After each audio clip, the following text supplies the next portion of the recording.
Hello guys, welcome back to my YouTube channel. In today's video, I'm going to show you how to delete Google account permanently. So you can follow this guide on either a phone or a computer. So all you need to do is make sure you have got the correct Google account selected. Go to Google and go to the top right and click on your profile icon and click on manage your Google account just like so. So this will take you to the Google My Account page, and then all you want to do is go to the top right to the magnification glass and you can click there, and what you can do is type in delete just like this, and you will then see the option for delete your Google account. Click there and you'll be taken to this page. It's going to go and ask you if you want to download your data, and just make sure you read all through this.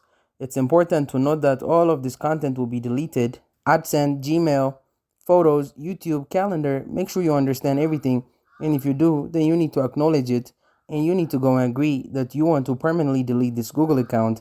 If you do, click on delete account, and that's it. Thank you guys for watching. This video was helpful. Don't forget to like and subscribe to my YouTube channel.